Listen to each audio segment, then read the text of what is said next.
Muy bien, hermanos, después de ese hermoso canto y esos bellos cantos que ha cantado la congregación, qué lindo, hermanos, qué lindo se siente, cómo se ha de sentir Dios cuando le cantamos con el alma, cuando sentimos que esas palabras que le decimos a través del canto se lo decimos con amor, como aquellos que para enamorar a una mujer le hacían serenata y entregaban todo ahí, aunque fuera de mentol, ¿verdad? Ellos.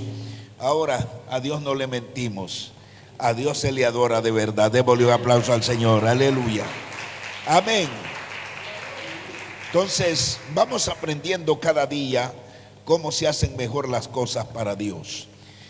En Apocalipsis capítulo 22, versículos 16, 18 al 19, leemos de la manera siguiente. Vamos a ponernos de pie. Yo veo que nos están chineando, ¿verdad? 1, 2 y 3. Apocalipsis 22, 18 y 19. Saludos a todos los radio oyentes y a los hermanos del Facebook en cualquier lugar. 18. Yo testifico a todo aquel que oye las palabras de la profecía de este libro. Si alguno añadiere a estas cosas, Dios traerá sobre él las plagas que están escritas en este libro. Y si alguno quitare de las palabras del libro de esta profecía, Dios quitará su parte del libro de la vida y de la santa ciudad y de las cosas que están escritas en este libro. Maravilloso Dios, hemos leído tu palabra, tu pueblo está aquí para escuchar, aquí estoy yo para que me uses. Señor, ahora háblanos al corazón. Sabes que hay una radio audiencia con deseo de escuchar tu palabra, háblales a ellos. Hay un buen grupo de hermanos que a través del Facebook nos escuchan también y nos ven. Padre mío, da la porción a cada uno que necesita para edificación de su vida. Edifícame a mí, Señor, soy el primero que necesito de tu bendición. Padre, háblanos, te lo suplico en el nombre de Jesús, nuestro Señor. Amén, amén y amén. Y el pueblo dice, amén. Muy bien, pueden sentarse.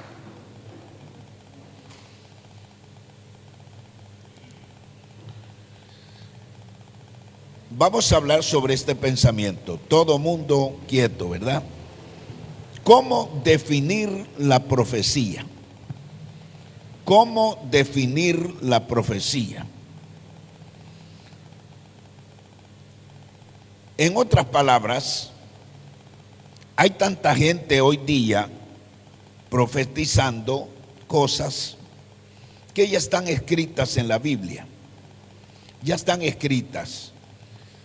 Pero ¿cómo definir la profecía? Según lo que dice esta porción de Apocalipsis, la profecía, según el mensaje de Apocalipsis, es el mensaje de Dios, o que Dios quiere dar al pueblo sin quitarle ni ponerle nada.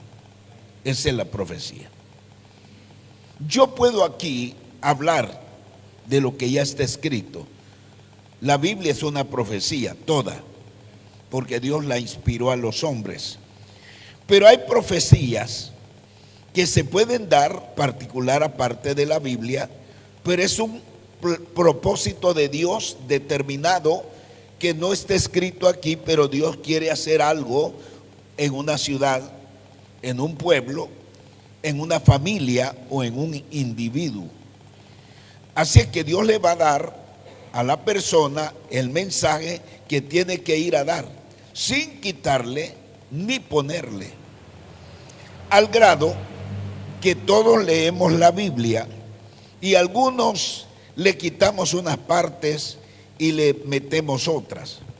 Entonces, la Biblia está ya advirtiendo, si alguien se la quiere llevar de profeta y quiere profetizar, tenga cuidado de no decir lo que quiere, porque si le quita, Dios quitará su nombre del libro de la vida, si es que estaba escrito ese nombre, y le quitará su parte de la santa ciudad, lo que quiere decir que la salvación se pierde.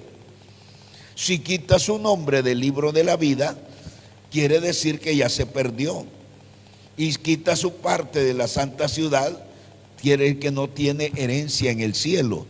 Y dice la Biblia que el que no apareció escrito su nombre en el libro de la vida fue lanzado al lago de fuego. Entonces, en este caso, los creyentes tenemos que tener cuidado de no ir a quitar ni a añadir a lo que ya está escrito.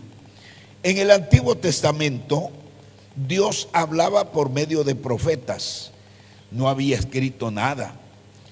Todo estaba basado en el profeta y en lo que los sacerdotes hacían y decían. Dios hablaba con ellos. Entonces los profetas y los sacerdotes de aquel tiempo hacían lo que les tocaba hacer según Dios les ordenaba. No tenían que añadirle ni quitarle. Ahora, ¿qué es un profeta? Estamos con el tema cómo definir la profecía. ¿Qué es un profeta?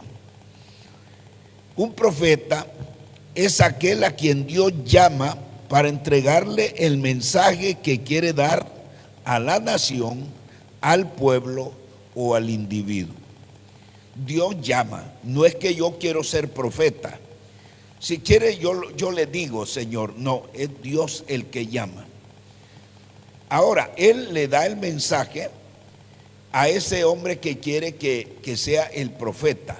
Se lo entrega y él tiene que llevarlo así, como un paquete que no debe abrirlo en el camino, ni debe abrirlo para entregarlo, sino que lo va a entregar como Dios se lo da. Le va a decir las palabras al pueblo, a la nación, a la familia o al individuo que Dios quiere. Ese es el profeta, el que lleva la palabra sin añadirle ni quitarle. ¿Qué es profecía?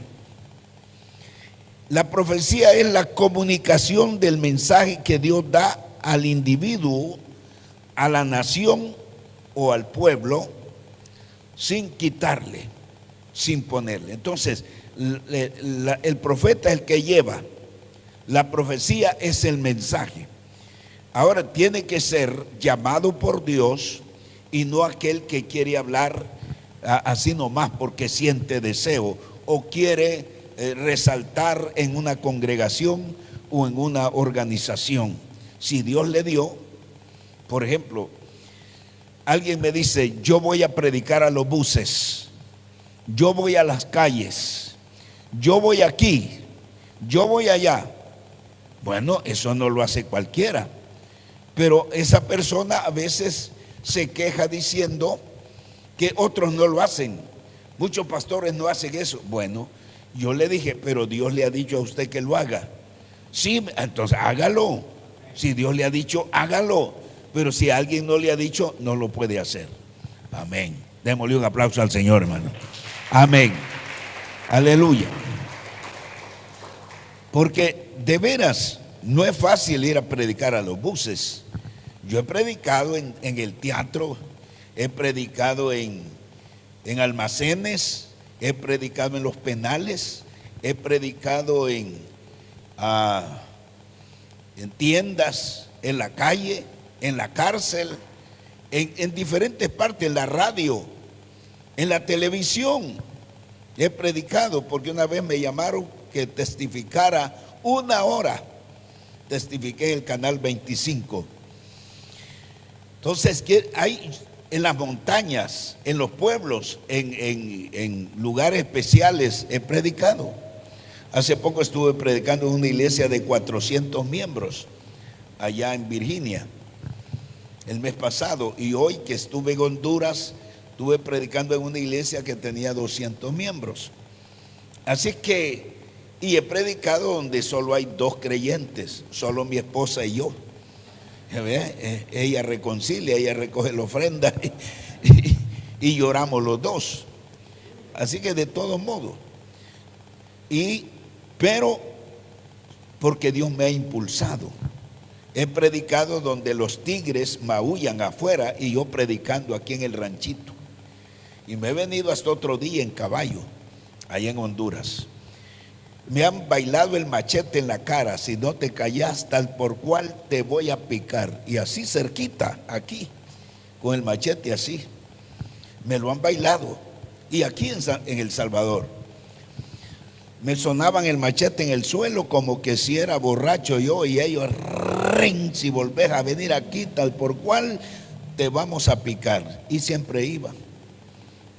Ahora, que soy valiente, no, yo soy miedoso, hermano, pero el Señor me llevaba. Como Él ordena, hay que obedecer. Démosle un aplauso al Señor. Amén. Entonces, cuando el profeta es llamado por Dios, Dios le da el mensaje. Ahora vamos a ver qué dice Jonás 20, 7 al 10. Jonás 20, 7 al 10. Aleluya. ¿Estamos? Hay poder en Jesús. ¿No hay? Perdón. Jonás 2, perdón. O si no es Jonás 2, es 3. Pero Jonás. Perdón. Me equivoqué en la. Es Jonás. Dice que vino palabra de Jehová a Jonás por segunda vez. Jonás 1, Jonás 3. Busque el 3.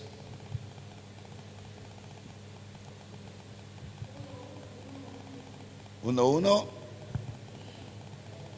es 3.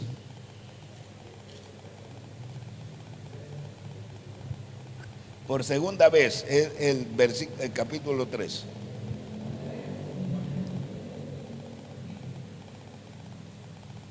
Aleluya. Vino palabra de Jehová por segunda vez a Jonás diciendo: levántate y ve a Nínive, aquella gran ciudad, y proclama en ella el mensaje que, ¿qué dice? Que yo te diré. Y se levantó Jonás y fue a Nínive conforme a la palabra de Jehová, y era Nínive ciudad grande en extremo de 3 días de camino. Siga.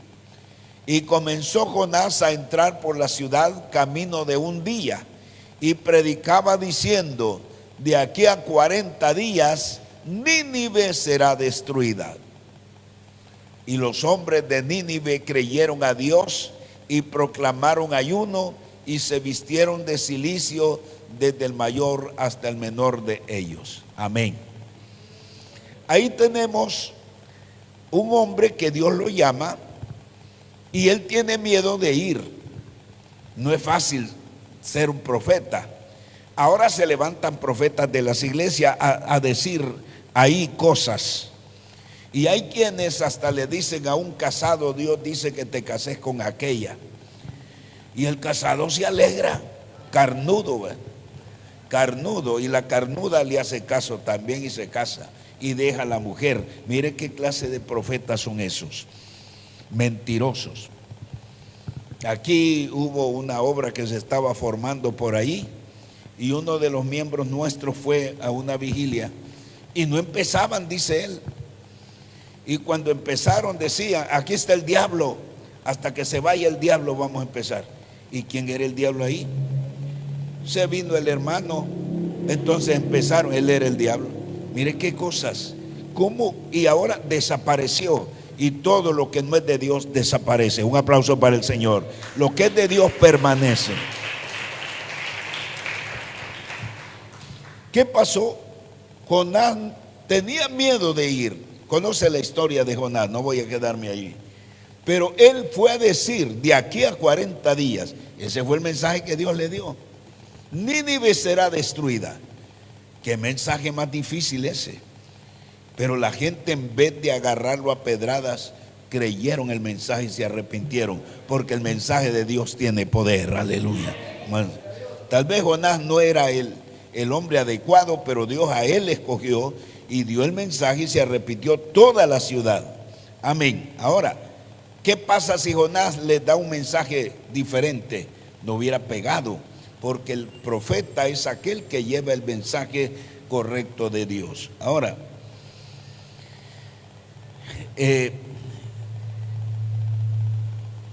hubo otro profeta, Isaías. Vamos a ver qué dice Segundo Reyes 20, del 1 al 6. Segundo libro de Reyes. En aquellos días, Ezequías cayó enfermo de muerte, y vino a él el profeta Isaías, hijo de Amós, y le dijo: Jehová dice así: ordena tu casa, porque morirás y no vivirás. Entonces él volvió su rostro a la pared y oró a Jehová y dijo: te ruego, oh Jehová, te ruego que hagas misericordia de que he andado delante de ti en verdad y con íntegro corazón, y que he hecho las cosas que te agradan. Y lloró Ezequías con gran lloro. Y antes que Isaías saliese hasta la mitad del patio, vino palabra de Jehová a Isaías diciendo: vuelve y di a Ezequías, príncipe de mi pueblo: así dice Jehová, el Dios de David tu padre: yo he oído tu oración y he visto tus lágrimas. He aquí que yo te sano al tercer día, y subirás a la casa de Jehová. Y añadiré a tus días 15 años, y te libraré a ti y a esta ciudad de mano del rey de Asiria. ¿Cuánto alaban a Dios? Esto es lo que tenemos miedo. Cuando hay un mensaje directo de Dios y que va directo a la persona, no se lo queremos decir. No, se va a enojar conmigo. Uy, no, yo no quiero tener enemigos. Lógicamente que si negamos el mensaje de Dios que Dios quiere dar, estamos peligrando nosotros, porque dice: yo te he puesto por atalaya. Si hay un pecador y tú lo ves que está pecando, pero no le vas a decir que se arrepienta, él morirá por su pecado y él pagará su cuenta por su pecado, pero tú serás culpable de no haberle hablado para que se arrepintiera. Tú llevas culpa también. En este caso, quiere decir que ser profeta no es fácil. Hablar es fácil, pero ser profeta, dar el mensaje de Dios. Imagínense, llegó y le dijo: yo traigo un mensaje para ti, ordena, y era rey, ordena tu casa porque vas a morir. No es fácil. Con que es decir, me venís amenazando, vaya un grupo de soldados, metan a la cárcel y téngalo a pan y agua. Pero él le dijo eso. El hombre no se puso a cuestionar el mensaje, porque era de Dios. Él lo creyó, y en ese momento empezó a rogar a Dios que le diera oportunidad de vivir, y Dios le escuchó y le dio 15 años más de vida. Amén.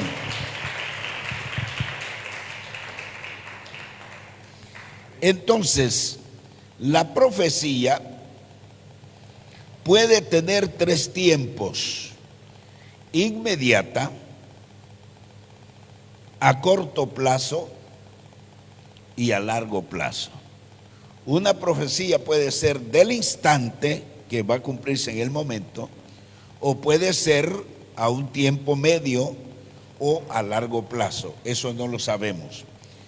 Ahora, yo me fui con el hermano Lisandro a visitar un hombre que era un poco inquieto, se burlaba de las cosas del Señor, y me dijeron que fuera a orar por él. Y cuando llegué, esta lectura le leí. No vi otra lectura, no sentí que otra lectura era. Esta le leí: ordena tu casa porque vas a morir. Y este hermano Lisandro se quedó y la lectura que le leyó el hermano, y ese día se entregó al Señor. ¿Cuántos alaban a Dios? Ese día Dios tenía un plan, pero no No es a sobar que va uno, es a dar el mensaje. Y entonces, si es el mensaje de Dios, produce fruto. Y se arrepintió el hombre y murió siendo creyente. Pero llegó el mensaje directo, lo que Dios me hizo sentir. Yo estaba orando por una familia que eran miembros de la iglesia, todos eran miembros. Eran diáconos los papás, los hijos eran miembros, bien activos, las muchachas. Y en la mañana, una mañana me mandan a llamar que orara por el papá de ellos, que fuera a orar. Y en la noche habíamos estado en el culto. ¿Y cómo era posible que ahora me llaman para que vaya a orar porque está enfermo? No fui, no le hice caso a aquello. No pensé que era grave, pero me vuelven a llamar, es decir, mandan a un niño y me, pastor, quiere que vaya a orar, que está enfermo. Entonces ya le puse cuidado, le digo a mi esposa, vamos hija, y agarramos la Biblia y salimos, ahí cerca en la ciudad. Cuando llegamos estaba toda la familia reunida en la sala, ahí, y él ahogándose. Hermanos, ¿está malo hermano fulano? Sí hermano, estoy malo, oremos. Señor, mira esto y esto y esto y esto. Y yo sentí que la oración era seca, no pegaba ni en las paredes mi oración. Y me quedé ahí, Señor, ¿qué pasa? Oremos otra vez, hermano. Volvimos a orar. Y la oración seca, nada, no sentía nada. Me retiré tantito, con un poquito apenado. Señor, le digo, y si vuelvo a orar y no sucede nada, esta gente va a creer, va a perder la fe, va a creer que las oraciones no son ciertas. En ese momento me hizo sentir el Señor que tenía otro plan para la vida de él. No me dijo yo tengo otro plan, solo me lo hizo sentir. Yo no oí una voz, no leí en ese momento la Biblia, solo me hizo sentir. Cuando me hace sentir eso, regreso de la misma sala, les digo, hermanos, y le dije a él, ya oré 2 veces y siento que la oración no ha salido de las 4 paredes, pero Dios me ha hecho sentir que tiene otro plan para su vida. ¿Está dispuesto a aceptar la voluntad de Dios? ¿Qué le quería decir? Que Dios se lo quería llevar. Eso le quise decir, eso fue lo que sentí. Dios me ha hecho sentir que tiene otro plan para su vida. ¿Está dispuesto a aceptar la voluntad de Dios? Sí, hermano, si el Señor me quiere llevar, que me lleve, estoy preparado. Mire qué bonito eso. Él entendió lo que Dios me había hecho sentir. Yo no sé qué quiere decir, hermano, qué me quiere decir. No, él dijo, si el Señor me quiere llevar, yo estoy dispuesto a que me lleve, estoy preparado. Luego consulté con la esposa, hermana, ¿y usted está dispuesta a aceptar la voluntad de Dios? Sí, hermano, si el Señor se lo quiere llevar, que Él lo lleve. Luego le pregunté a los hijos, muchachos de 30 años, hermanos, aceptan la voluntad del Señor? Sí, hermanos, si el Señor se lo quiere llevar, que Él lo lleve. No lo estaban ellos rechazando, estaban aceptando la voluntad de Dios, y esa es la que muchos no quieren aceptar. Pero de ahora en adelante le vamos a aceptar. Dele un aplauso al Señor. Aleluya. No es fácil. Dios tiene proyectos que no los entendemos. Ahora, ¿qué pasó? Oramos, todos se pusieron de acuerdo, las muchachas, él, la esposa, oramos. Eran las 10:30 de la mañana, a las 2 de la tarde se lo llevó el Señor. ¿Qué pasa? Y en la noche habíamos estado en el culto, era diácono y Dios se lo llevó. Nadie renegó porque aceptamos la voluntad de Dios. Esas son palabras proféticas.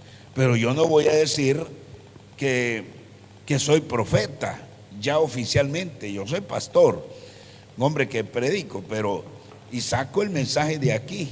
Pero Dios le da el mensaje profético a cualquiera que Él quiere. Es un mensaje particular que tiene un propósito específico para ese momento el Señor. Amén. Muy bien, ahora Toda la Biblia en sí es una profecía, según 2 Pedro 1:19. Tenemos también la 2 Pedro 1:19. Tenemos también la palabra profética más segura, a la cual hacéis bien en estar atentos como a una antorcha que alumbra en lugar oscuro hasta que el día esclarezca y el lucero de la mañana salga en vuestros corazones. Ahora, ahí es hasta ahí. ¿Qué quiere decir? Que toda la Biblia en sí es una profecía que Dios la dio a los hombres para que la escribieran. Ya no se iban a usar más profetas, así como en el Antiguo Testamento, que Dios hablaba a través de ellos, no había Biblia. Ahora Dios les inspiró a ellos para que escribieran, y es lo que dice. Tenemos también la palabra profética, el anterior, más segura, a la cual hacéis bien estar atentos como a una antorcha que alumbra. Esa palabra profética es la que ya está escrita. Amén, que Dios inspiró. Ahora, ¿de dónde vino esa palabra profética? ¿A quiénes? El segundo texto. Entendiendo primero esto, que ninguna profecía de la Escritura es de interpretación privada, porque nunca la profecía fue traída por voluntad humana, sino que los santos hombres de Dios hablaron siendo inspirados por el Espíritu Santo. Ahora, tenemos ahí que la Escritura en sí es una profecía escrita ya. Si usted quiere un mensaje, una profecía escrita, lea cualquier libro de la Biblia y Dios le va a hablar. Amén. Se va a los Proverbios, se va a San Juan, se va a San Mateo, se va a cualquier libro, Dios le está hablando, porque ya la profecía está dada. Eso no anula tampoco que no puede Dios usar un profeta para traerle un mensaje a usted o a mí para mejorar su vida, para una bendición. Por ejemplo, estaba en una sesión aquí del distrito, orando estábamos en ese momento, cuando un hermano llega y me toca, uno de los pastores. Hermano, dice el Señor que tiene una salida a Carolina del Norte, y me tocó el hombro. Yo no abrí los ojos. Dice el Señor que tiene una salida a Carolina del Norte, y no abrí los ojos. Cuando terminó la oración, abrí los ojos y vi que el hermano se fue a sentar. No sabía quién era, pero un hermano de los mismos pastores. A Carolina del Norte, dice el Señor. Todavía me lo dijo así. Ya, bueno, yo me quedé. Hice una salida, pero a Houston, que está lejos. A Houston con mi esposa, todavía viajaba con ella. Y estando allá se me dio la inquietud de buscar un primo mío que era pastor, era evangelista, y decían que estaba allá, un sobrino mío. No lo hallé, pero de repente en la tarde me cae una llamada: tío. Y yo dije: ¿con quién tengo el gusto? Inmediatamente pensé, como me dijo tío, creí que de aquí de El Salvador me estaban hablando. Y me dice: habla Quique, Enrique, su sobrino. Me dice: ah, sí, hijo, te andaba buscando aquí en Houston. No, me estoy en Carolina del Norte, me dice. Y vaya, mañana yo voy para Atlanta, le voy a estar una semana ahí en Atlanta. Ah, pues lo voy a ir a recoger allá, me iba a estar una semana conmigo. Fuimos a Carolina del Norte y se cumplió lo que ese hombrecito me dijo. Yo no tenía plan. Démosle un aplauso al Señor, hermano. Amén. Mire cómo se cumplen las cosas. Así se cumplen las cosas buenas, como hay otras que son para exhortación, para leñazo, y hay que aceptarlo. Ahora, decimos que la Escritura es una profecía escrita toda, que nunca los hombres de Dios se reunieron en privado para ver, escribamos esto, no, mejor esto, no, nunca escribieron así. La Escritura se escribió por inspiración. Dios iba inspirando, iba dando, y ellos escribiendo. Amén. Ahora, ¿qué diferencia hay entre profecía, escatología y teología? Hay tres cosas que se hablan que a veces uno no las conoce, porque no se habla de eso. Dicen que llegó un evangelista a una iglesia y dijo: hermanos, este mensaje que traigo viene con homilética, viene con hermenéutica y viene a decir otra cosa. Iba y dijo una hermanita: no, hermano, no se preocupe, yo venía más peor que usted y el Señor ya me sanó, le dijo. Él creía que el hombre venía con epilepsia y cosas así, ¿verdad? Entonces él quería darse la fama de que podía todo eso. No podemos. Las cosas del Señor son diferentes, amén, hermano. Ahora, pero hoy vamos a ver brevemente qué diferencia hay entre profecía, escatología y teología. Mire, y otro dijo yeguelejía. La profecía es el mensaje impartido por el profeta, recibido de Dios tal como Dios lo entrega. Esa es la profecía. El mensaje que Dios dice: ve, dile al pueblo esto y esto y esto. Entonces el profeta va y eso es lo que dice. No le quita, no le pone. Le vaya bien o le vaya mal, él va a hacer eso. Amén. Y esto es lo que tenemos miedo ahora. No queremos intervenir en la vida de un hermano, de un problema que tiene. No, yo no me meto en eso. Y ya sabemos que podemos rescatarlo. Vosotros que sois espirituales, restaurad al débil. Pero nosotros lo que hacemos es contarle a otro y le hacemos la bulla, y cuando venimos a querer resolver el problema ya lo sabe todo el mundo, y hasta Raimundo lo sabe. Pero no le ayudamos a él, no le dijimos que se detuviera. Hasta que cayó empezamos a comerlo, a tragárselo. No, a mí me gusta, algunas veces soy metido, y alguna vez me dijo alguien: Mario, vos sos único. Quizás soy único, porque yo si detecto algo, yo llamo a la persona. No voy a hacer la bulla, voy a ir y voy a hablar con él. Y ya he ganado algunas almas. Algunos son defectos de práctica, de cosas.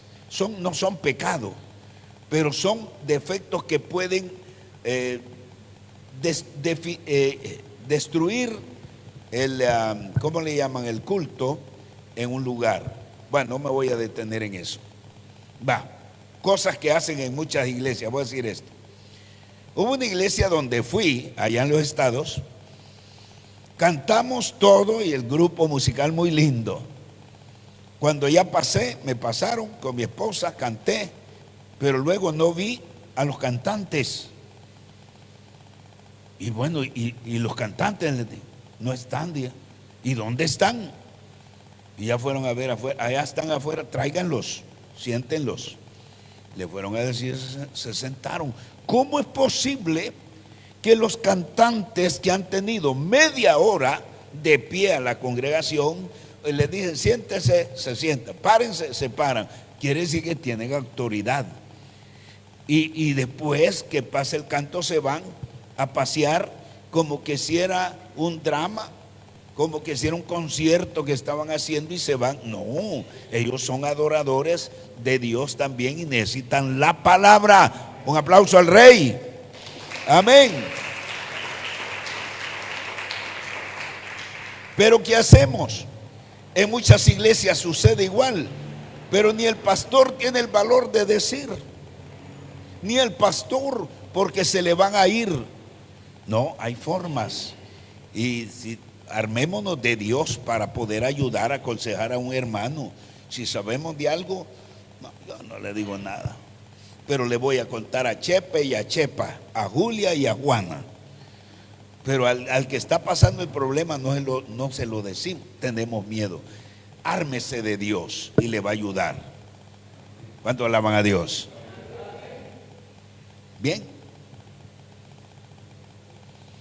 ¿Qué diferencia hay entre profecía, escatología y teología? Ya dijimos que la profecía es el mensaje puro que Dios le entrega al profeta, a la persona, y éste lo entrega así. Esa es la profecía. Ahora, la escatología es parte de la teología que estudia el destino final del hombre y del universo. Esta es escatología. Es la parte de la teología que estudia el destino final del hombre y del universo. Escatología es todo lo que falta que se cumpla. Lo que de aquí para allá está escrito, eso es escatología. La parte final del hombre, porque ahí en la escatología juega el hombre, su salvación, su condenación, los juicios, todo lo que viene es esa escatología, cosas del futuro. Ahora, eso es la escatología, es el estudio de la parte final del hombre y del universo también, porque termina el universo al final, dice Pedro, que los cielos que existen ahora están reservados para el día del juicio y la perdición de los hombres, en los cuales los cielos se encenderán, la tierra tomará fuego. Usted sabe cómo está allá Medio Oriente, pozos petroleros, y hay donde están haciendo gasolineras, ahí hay tambos de petróleo, de gasolina encerrados para de ahí vender la gasolina. Quiere decir que al haber una guerra nuclear, una guerra grande, todo eso va a encender y la tierra va a agarrar fuego, todo, ¿verdad? Y como es un juicio de Dios, puede llover fuego del cielo como llovió agua, y así como dice que las fuentes del abismo se abrieron y las cataratas del abismo se abrieron y las fuentes para que el diluvio del tiempo de Noé se llenara, todo no se iba a llenar con 40 días de lluvia. Tenía que venir cantaradas del cielo, las cataratas del cielo se abrieron, entonces caía agua en cantidad. Y luego las fuentes del abismo se rompieron y ríos salían, así se llenó el mundo de aquel tiempo. Ahora dice Pedro que los cielos que ahora vemos y la tierra que existen están reservados para el día del juicio y la perdición de los hombres impíos, en los cuales los cielos siendo encendiéndose serán consumidos. Pero ¿qué va a pasar con los creyentes? Pero nosotros, dice, esperamos cielo nuevo, y denle un aplauso al Señor, y tierra nueva en los cuales mora la justicia de Dios. Entonces, la profecía es el mensaje dado por Dios. La escatología es el estudio de las cosas futuras. Aleluya. El estudio de las cosas futuras que incumbe las cosas del hombre y del universo, su futuro, su exterminación de todo. Y la teología es la ciencia que trata de Dios, sus atributos y sus perfecciones. Cuando estudiamos escatología estamos hablando del futuro, vea, segunda venida de Cristo, estamos hablando del rapto de la iglesia, estamos hablando de la gran tribulación, estamos hablando de las copas, las trompetas, estamos hablando de los juicios que vendrán, el gran trono blanco, estamos hablando de las bodas del Cordero, estamos hablando del el reino milenial de Jesucristo aquí en la tierra, y estamos hablando del tribunal, del trono blanco de Dios, donde comparecerán todos los que no aceptaron a Jesús o se apartaron del camino. Y luego hablamos del cielo y la tierra nuevas, donde va a estar la iglesia Betania, aleluya, y todos los santos en cualquier lugar del mundo que alaban a Dios. Esa es la escatología. Pero la teología es del estudio de Dios. Ahora, ahí en la teología se estudian los atributos de Dios. ¿Quién es Dios? Es eterno, es inmutable, Él es sabio, Él es omnisciente, omnipresente, bueno, todos esos atributos son de Dios, no tiene principio. Esos son los atributos y sus perfecciones. Dios es santo, no muere, no peca. Ese es el estudio de la escatología. Y voy a terminar, me queda un poco, pero ya siento que debo terminar. La profecía puede darla Dios mismo y se cumple al pie de la letra. En otras palabras, a veces es Dios quien ha profetizado. No ocupa de un hombre, sino que Él mismo da la profecía y se cumple. Por ejemplo, Dios le profetizó a Abraham que serían esclavos 400 años en una nación extranjera, según Génesis 15:13. Entonces Jehová dijo a Abraham: ten por cierto que tu descendencia morará en tierra ajena y será esclava ahí y será oprimida 400 años. Entonces Dios le había dado promesa a Abraham que iba a levantar de él una nación como las estrellas del cielo. Amén, está bonito eso. Abraham le creyó a pesar de tener 100 años y que no tenían hijos todavía, le creyó. Era algo creíble para Abraham, era un hombre sujeto a Dios, le creía. Pero Dios le está profetizando que aún no teniendo hijos, iba a tener hijos y de ese hijo iba a salir una nación grande, pero serían esclavos en una nación extranjera, 400 años. En otras palabras, la intención de Dios es que esa familia se proliferara, se extendiera, y solamente siendo esclavos, estando ahí, estaban protegidos, aunque los iban a maltratar, pero allí estaban protegidos, porque las naciones de antes, los pueblos pequeños no sobrevivían. Los pueblos grandes se valían de esto, los asaltaban, los mataban y los desaparecían. Así que si Israel era un pueblo nómada y empezaba a formarse, los iban a exterminar. Entonces Dios permitió que fueran esclavos para que se multiplicaran. Van a ser esclavos 400, es una profecía. Ahora, pero le da otra profecía en el versículo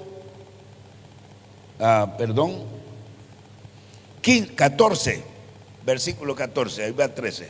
Mas también a la nación a la cual servirán juzgaré, y yo después de esto, y juzgaré yo, y después de esto saldrán con gran riqueza.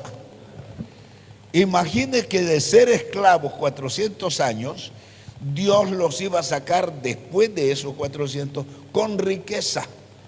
¿Cómo iban a tener riqueza si eran esclavos? Ellos trabajaban para los jefes.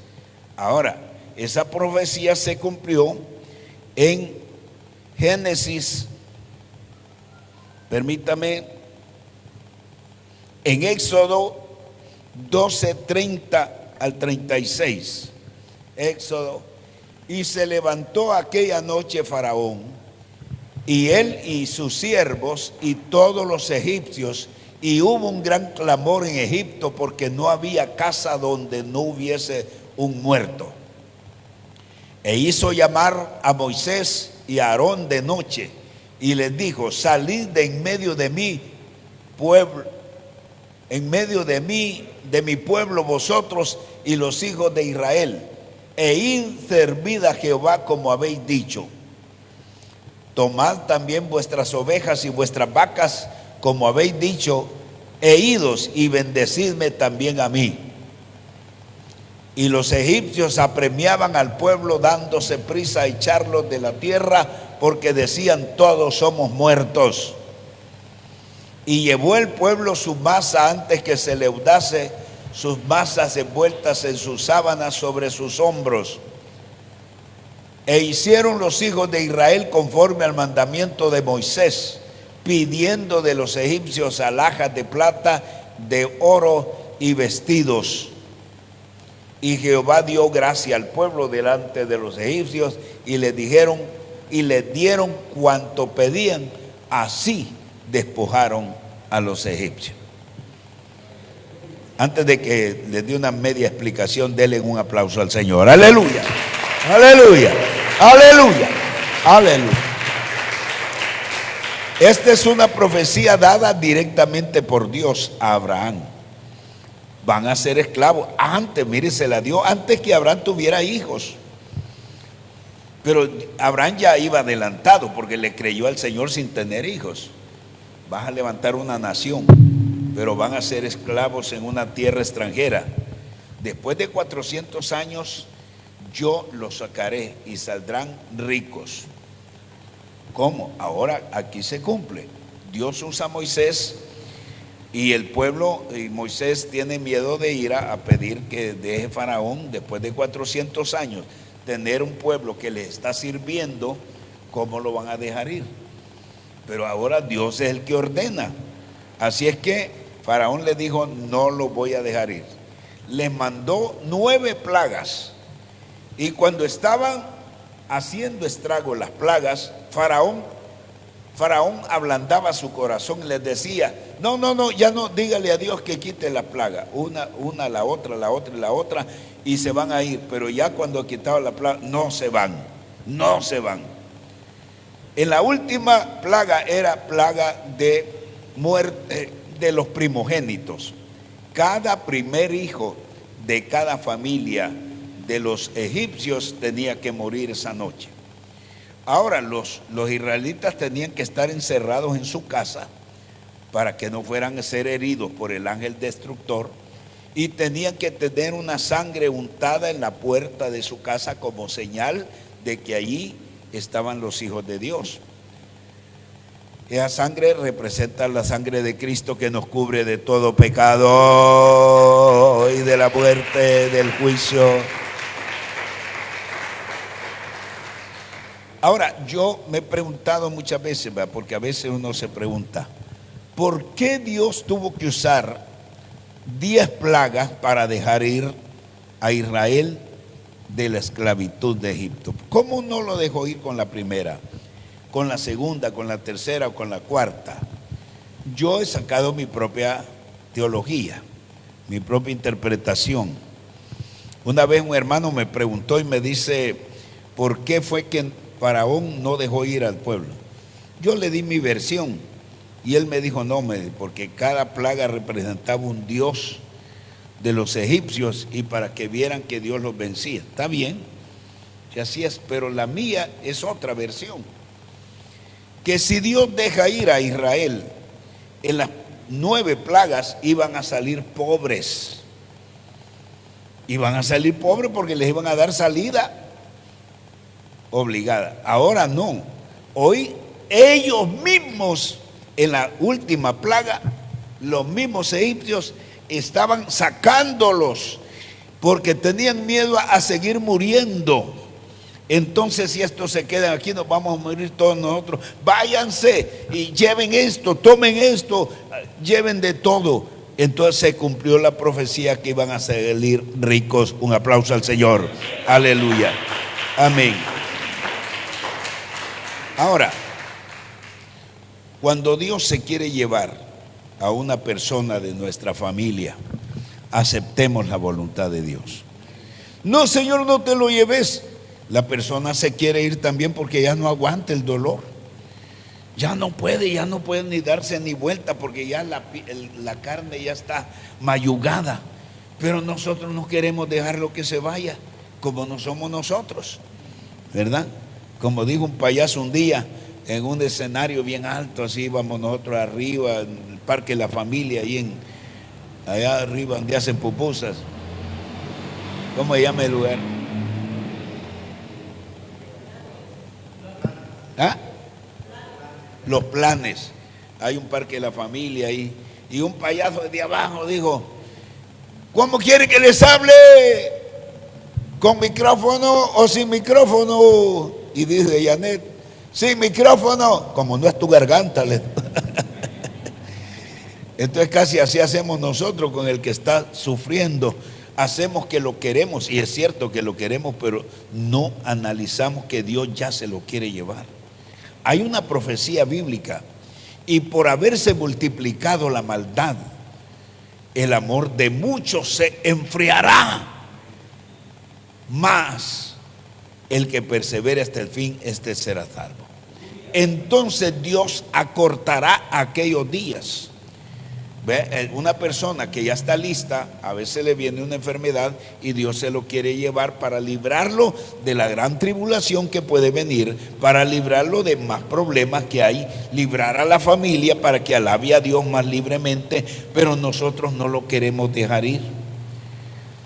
Tenemos que soltar. Mi esposa, una gran pastora, ¿cuánto lo creen? Fue pastora buena, ¿ve? Yo lo sentí así. Una gran esposa, una consejera de los hijos, una mujer que estuvo sirviendo a nivel nacional. Servía, solo hasta que vinimos aquí dejó de servir ella a nivel, ella la conocieron en todas partes. Pero salíamos a cantar. Pero se la quiere llevar el Señor. Era una mujer linda en todas áreas, pero al fin la soltamos cuando vimos que ya era plan de Dios. Ella misma dijo: entréguenme al Señor, ya no aguanto. La entregamos, aunque nos doliera, y cuando ella entregó su espíritu, Dios nos puso una gran paz a toda la familia. Qué lindo. Ahora, ¿qué es lo que hace el Señor? Como los días son, el mal ha venido, y esa es una profecía que ya la dijo el Señor, y por haberse multiplicado la maldad, el amor de muchos se enfriará. ¿Cuántos creyentes ya no van a las iglesias después de la pandemia? Miles. Iglesias quedaron a mitad, menos de la mitad, y son creyentes, ahí están, ya no quisieron. Entonces el Señor lo que va a hacer es acortar los días, o la profecía viene más luego el Señor a llevar su iglesia, o se va llevando uno por uno antes de que venga el rapto. Así es que, hermanos, soltémonos, porque si Dios manda a llamarnos, Él tiene derecho sobre nosotros. Un aplauso para el Señor. Aleluya. Poderoso Dios, te damos infinitas gracias por tu amor inmenso. Tú eres Rey, Señor, eres poderoso.